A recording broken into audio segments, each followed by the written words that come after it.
जय हिंद दोस्तों, महाराजा अग्रसेन की जय, कुल देवी माँ लक्ष्मी की जय। आज माँ भारती के, भारत माँ के आंचल तले बैठ करके सुशांत टॉक्स की यह वीडियो जो हम बनाने जा रहे हैं, इसका विषय है हमारा देश। आज के एक महीने बाद 15 अगस्त को देश का आजादी का पर्व होगा, जब देश में चारों तरफ तिरंगे ही तिरंगे दिखेंगे, हर जगह पर देशभक्ति का माहौल दिखेगा, हर स्कूल में, सरकारी संस्थान में, प्राइवेट संस्थान में देशभक्ति के गीत गाए जाएंगे। और वो 15 अगस्त पूरे देश के लिए एक अविस्मरणीय दिन होता है, जिसका पूरे साल इंतजार भी रहता है। लेकिन आज हम बात करेंगे इस 15 अगस्त को, यह दिन जो हम बना रहे हैं, इस दिन को मनाने में जिन लोगों का योगदान आज इतिहास के पन्नों से कहीं ना कहीं गुम होता दिख रहा है, गायब होता दिख रहा है। और मैं बताना चाहूंगा कि अग्रवाल समाज का भी योगदान देश की आजादी में, 1857 की क्रांति में, या देश में जब जब भी कोई आपदा आई तो अग्रवाल समाज ने सबसे पहले आगे बढ़कर और बढ़ चढ़कर भाग लिया। देश की आजादी में भी और 1857 की क्रांति में भी ऐसे ही बहुत से क्रांतिवीर हुए जिन्होंने अपना बहुत अमूल्य योगदान भी दिया, लेकिन आज इतिहास के पन्नों में उनका नाम दर्ज नहीं किया गया। आज हम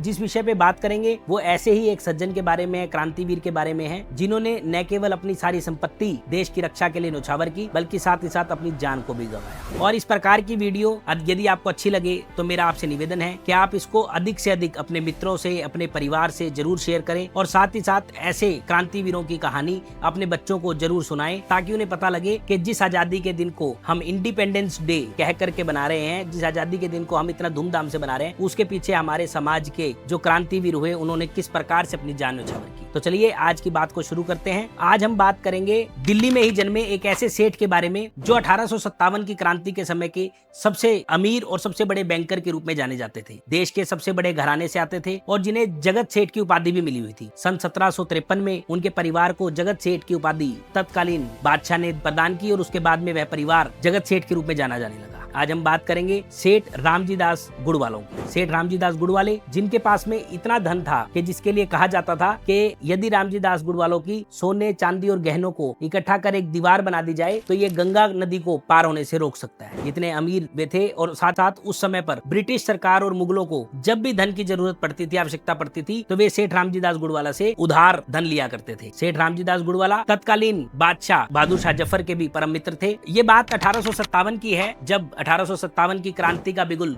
आगरा से चलकर दिल्ली की ओर आने लगा, तो सेठ रामजी दास गुड़वालों ने अपने मित्र बहादुर शाह जफर की जो मदद की, वह अपने आप में एक मिसाल है। उस समय पर अंग्रेज हार गए थे। ब्रिटिश सरकार जब हार गई थी, तब अनेकों रियासतों के भारतीय जो सैनिक थे उन्होंने अपना ठिकाना दिल्ली में बनाया। अब वो जो सैनिक यहाँ रह रहे थे, उनके खाने के लिए, उनके वेतन के लिए बहादुर शाह जफर के पास में फंड बहुत कम होने लगा। तो उस समय पर सेठ रामजी दास गुड़वालों ने अपने 9 करोड़ से अधिक की संपत्ति, 9 करोड़ से अधिक का, उस समय के 9 करोड़ से अधिक का धन बहादुर शाह जफर को यह दे करके कह दिया, यदि मेरा देश बचा रहेगा तो मैं धन तो फिर भी कमा लूंगा। और उन्होंने न केवल धन से मदद की, बल्कि इसी के साथ साथ जो सैनिक वहां आए उन्हें अनाज, सत्तू और उसके साथ साथ जो पशु जो एक शहर से दूसरे शहर चलते थे, ऊंट, बैल, घोड़े, उनके लिए भी चारे की व्यवस्थाएं उन्होंने की। एक व्यापारी जिन्होंने दिल्ली में पहली शुगर मिल की भी स्थापना की, ऐसे सेठ रामजी दास गुड़वाले, जो हमेशा से एक व्यापारिक परिवार से पैदा हुए और एक व्यापारी जिन्होंने सीखा, आज जब 1857 में जरूरत पड़ी, उस समय पर वे एक कुशल संगठनात्मक संरचना भी बनाने लगे। उन्होंने सैनिकों की एक गुप्तचर फौज बनाई, उन्होंने छोटे छोटे कैंप बनाए और साथ ही साथ गुप्तचर छोटी छोटी रियासतों में भेजे और सभी से निवेदन किया कि संकट की इस घड़ी में आइए हम सभी मिलकर के मदद करें और ब्रिटिश सरकार को हराएं। जब इस प्रकार के कृत्य होने लगे तो ब्रिटिश सरकार और ज्यादा चौकन्ना होने लगी और उनका दिल्ली पर आतंक बढ़ने लगा। उस समय पर सेठ रामजी दास गुड़वालों ने शराब की पेटियां चांदनी चौक की दुकानों के बाहर रखवा दी। जो शराब की पेटियां रखवाई, उन शराब में मिलवा दिया गया। जैसे ही ब्रिटिश सरकार के सैनिकों ने उसको पिया, वे वहीं घायल हो गए। इस घटना के बाद में ब्रिटिश सरकार को यह समझ आया कि जब तक सेठ रामजी दास गुड़वाला जैसे लोग, क्रांतिकारी लोग यहाँ हैं, हम यहाँ पर हुकूमत नहीं कर सकते हैं। तब फिर जो ब्रिटिश सरकार ने कायरता का परिचय अपना दिया, जो कायरता कृत्य उन्होंने किया, वो जिन जोड़ने वाला है। अगले ही दिन सुबह उन्होंने सेठ रामजी दास गुड़वाला को बड़े ही धोखे से कैद किया। कैद करके उन्होंने खंबे पे सेठ रामजी दास गुड़वालों को लटका दिया और जंगली कुत्तों को सेठ रामजी दास गुड़वालों पे छोड़ दिया। उन जंगली कुत्तों ने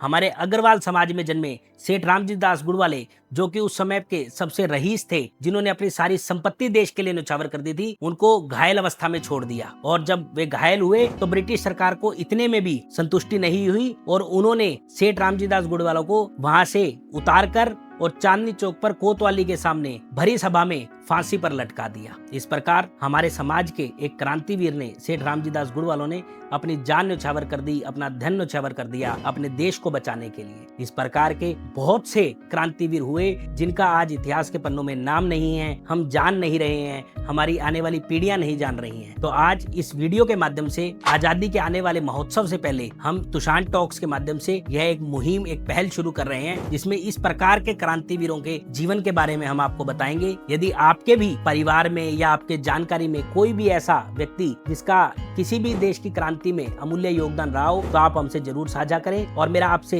यही निवेदन है कि देश की आजादी में किस प्रकार से हमारे क्रांतिवीरों ने योगदान दिया, उस बात को समर्पित इस वीडियो को जरूर शेयर करें। धन्यवाद। जय हिंद।